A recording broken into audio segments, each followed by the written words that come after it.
মাদক বিরোধী বাল্যবিবাহ ও আত্মহত্যা প্রতিরোধে আজকে যে মত বিনিময় এবং আলোচনা সভা, এই সভায় প্রধান অতিথির আসন অলঙ্কৃত করেছেন আমাদের শরীয়তপুর জেলার মান্যবর জেলা প্রশাসক স্যার। বিশেষ অতিথি হিসেবে উপস্থিত রয়েছেন সুরেশ্বর দরবার শরীফের মাননীয় মুতোয়াল্লি মহোদয়, উপস্থিত রয়েছেন নড়িয়া সার্কেলের সম্মানিত অতিরিক্ত পুলিশ সুপার মহোদয়, নড়িয়া থানার ভারপ্রাপ্ত কর্মকর্তা মহোদয় এবং এই প্রতিষ্ঠানের সম্মানিত শিক্ষক মণ্ডলী, সর্বোপরি আজকে যাদেরকে নিয়ে আয়োজন সেই শিক্ষার্থীবৃন্দ, আসসালামু আলাইকুম। আমি 2 মিনিট কথা বলবো। এই 2 মিনিট যদি কেউ কথা বলো তাহলে কিন্তু তাকে সামনে নিয়ে আসবো। আমার কথা বলার সময় একদম পিন ড্রপ সাইলেন্স থাকতে হবে। আমার এইখান থেকে কিন্তু সবার চোখে চোখ পড়ে, সো 2 মিনিট একদম পিন ড্রপ সাইলেন্স রাখতে হবে। আজকে আমাদের 3টা সামাজিক সমস্যা নিয়ে এখানে বক্তারা এত কষ্ট করে এই দুপুরের প্রখর রোদে তোমাদের জন্য কিন্তু এসেছে। শরীয়তপুর জেলার একটা প্রান্ত বলা যায় সুরেশ্বর, সেখানে শরীয়তপুর জেলা প্রশাসক স্যার, তারপরে আমাদের নড়িয়া সার্কেলের এডিশনাল এসপি মহোদয়, অনেক ব্যস্ত মানুষ, তারা সমস্ত কাজকর্ম ফেলে রেখে তোমাদের উদ্দেশ্যে এসেছে। তোমরা যদি মনোযোগ দিয়ে না শোনো তাহলে আমাদের এই সময়টা বৃথা যাবে। 2টা বিষয় মাদক নিয়ে। প্রথম কথা হচ্ছে মাদক কি, ড্রাগ কি।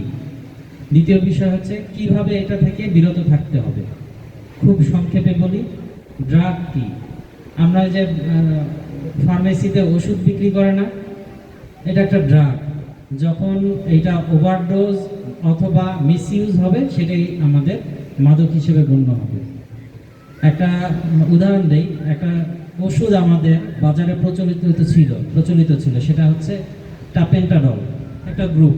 এই গ্রুপের ওষুধটা প্রচলিত ছিল, এখন সরকার উঠিয়ে নিয়েছে। কারণ কি, এটা ইউজের চাইতে মিসইউজ হচ্ছে, এটা একটা ড্রাগ। তারপর একসময় ফেন্সিডিল, এই ঠান্ডা কফের সিরাপ হিসেবে সামান্য পরিমাণ, যতটুকু ডোজ ছিল সেই ডোজ মতো ব্যবহার করলে এটা খুব ভালো একটা ড্রাগ ছিল, বাট এটা ইউজের চাইতে মিসইউজ হচ্ছে। ফলে আমার আশেপাশে যত্রতত্র ছড়িয়ে ছিটিয়ে আছে ড্রাগ। সেই ড্রাগটাকে কিভাবে ব্যবহার করব সেই সিদ্ধান্তটা কিন্তু আমাদেরকেই নিতে হবে। এই বয়সটাই হচ্ছে পারফেক্ট এজ। ফলে ড্রাগ কি, ওই যে আমি বললাম অ্যালকোহল, তারপরে নিকোটিন যেগুলোতে রয়েছে, সিগারেট, তারপরে হচ্ছে মারিজুয়ানা, এই যে ড্রাগগুলা, এগুলি তো আছে প্রচলিত ড্রাগ। অপ্রচলিত ড্রাগও অনেকগুলি আছে। একটা ছোট উদাহরণ দিই, কত মাস হবে আমার খেয়াল নেই, হয়তো বছরও হতে পারে। ঢাকা বিশ্ববিদ্যালয়ে ক্যাম্পাসের মধ্যে একটা ছেলে ডাব কাটতেছে, এই গাড়ি থেকে একটা ছুরি নিয়ে বা একটা দা নিয়ে নিজের গলায় নিজে টান দিয়ে সুইসাইড করে ফেলছে। ছেলেটা ছিল ড্রাগ এডিক্টেড এবং ও যে ওই সময় ওর যে সিচুয়েশন ছিল, সে কোনো হিতাহিত জ্ঞান শূন্য বলি না, ঠিক ওই অবস্থায় ছিল। সে যে নিজেকে নিজে খুন করে ফেলছে। আমরা তো গাজীপুরের ঘটনাটা দেখলাম যে এক ফ্যামিলির 5 জনকে হত্যা করেছে, সেটা তো নিজে ছিল না, নিজে হত্যা করেছে, আর ওটা নিজেকে নিজে হত্যা করেছে। তাহলে তার মানে একেবারে হিতাহিত জ্ঞান শূন্য। সেই ড্রাগটা ছিল এলএসডি। কিছু অপ্রচলিত ড্রাগও আমাদের সমাজে আছে। ফলে এই ড্রাগগুলো নিয়ে জানতে হবে, কিন্তু আগ্রহটা ওই লেভেলে করা যাবে না যে আমি সেটা একটু নিয়ে দেখি কি অবস্থা হয়, মানে ডিজিনেসটা কেমন আসে। কিছুদিন আগে দেখলাম ইন্ডিয়াতে একটা জম্বি ড্রাগ নামে একটা ড্রাগ আসছে। সেটা মানে হিউম্যান বডির জন্যই প্রযোজ্য না। ওই ড্রাগটা নিলে বডি পুরো স্টল হয়ে যায়, মানে পুরো স্টাক হয়ে যায় একটা জায়গায়। ফলে ড্রাগগুলো সম্পর্কে যেমন জানাটাও জরুরি, ঠিক তেমনি প্রতিরোধ করাটাও জরুরি। যে কোনো ওষুধ, যেমন আমি আরেকটা ছোট উদাহরণ দিই, আমরা ব্যথার ওষুধ খাই না এক্সেসিভ লেভেলে, এটা অ্যালকোহলের চাইতেও বেশি ক্ষতি করবে, কিডনির সমস্যা করবে। যখন প্রয়োজন থাকবে না ওই সময় যদি আমরা সেই ওষুধটা খাই, ডাইক্লোফেনাক বা এই সিরিজের যে ড্রাগগুলি আছে, এক্সেসিভ ইউজ কিডনির জন্য ক্ষতি করে, এটাও কিন্তু মরণঘাতী। ফলে ড্রাগ এবং ড্রাগের ডোজ, এই 2টা জিনিস নিয়ে খুব ভালোভাবে জানতে হবে। প্রথম বিষয় মাদক কি আমরা জানলাম, কিভাবে বিরত থাকবো। আমাদের বক্তারা আজকে কিন্তু শুরু থেকে শেষ পর্যন্ত সেই কথাটাই বলছে, মাদক কি, মাদক কি, মাদক কি, বারবার বলেছে, উদাহরণ দিয়েছে, আর তোমরাও বলেছো। এখন আসি যে কিভাবে বিরত থাকব। সুস্থ সামাজিক চর্চা, আমাদের ডিসি স্যার যেটা বলেছেন, সমাজে যে সুস্থ কালচারাল যে চর্চাটা, সেটা আমাদের মানে এঙ্গেজমেন্ট থাকবে। আমরা এখানে প্রোগ্রামের শুরুতেই তোমাদের মধ্যে ক্রীড়া সামগ্রী বিতরণ করেছি। কেন? খেলাধুলা এঙ্গেজ থাকতে হবে। মানে একটা মানুষ, আমরা বলি না অলস মস্তিষ্ক শয়তানের কারখানা, তো যখন আমরা একটা লেজার পিরিয়ড পাবো, একটা ফ্রি টাইম পাবো, তখন আমাকে বিভিন্ন রকম সোশ্যাল অ্যাক্টিভিটিস, বিভিন্ন রকম এক্সট্রা কারিকুলার অ্যাক্টিভিটিসে নিজেকে এঙ্গেজ রাখতে হবে। তাইলে মাদক থেকে দূরে থাকা যাবে। খুব সিম্পল। ফ্রি টাইম আছে, ঠিক আছে, একটা গল্পের বই পড়লাম। ফ্রি টাইম আছে, আমরা ক্রিকেট খেললাম, ফুটবল খেললাম, ভলিবল খেললাম, মানে যেটা পছন্দ করো। ইভেন বন্ধু বান্ধব মিলে গল্পও করা যায়, বা সেখানে একটা ব্যারিয়ার থাকবে যে আমরা মাদক নিয়ে মাঝে মাঝে কুফল নিয়ে আলোচনা করব। তো আমি আর মাদক বিষয়ে খুব বেশি কথা বাড়াবো না।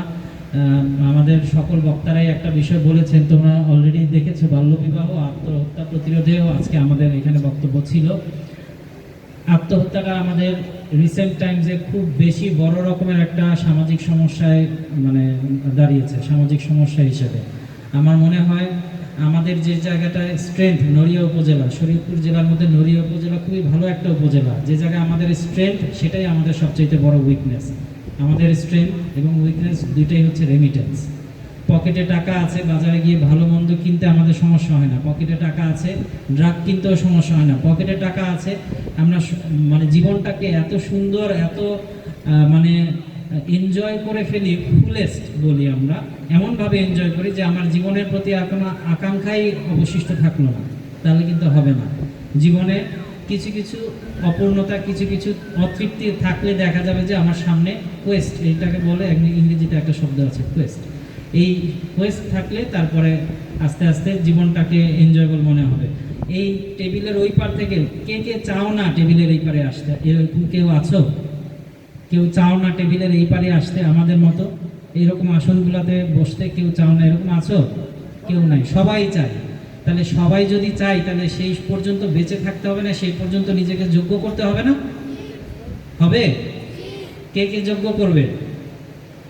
সবাই যোগ্য করবে। মাশাআল্লাহ, আলহামদুলিল্লাহ, খুবই ভালো লাগছে। আমরা যে শপথ বাক্য পাঠ করেছি, সবাই হাত নামা, শপথ বাক্য পাঠ করেছি আমাদের নিজেদের জীবনকে গড়ার জন্য।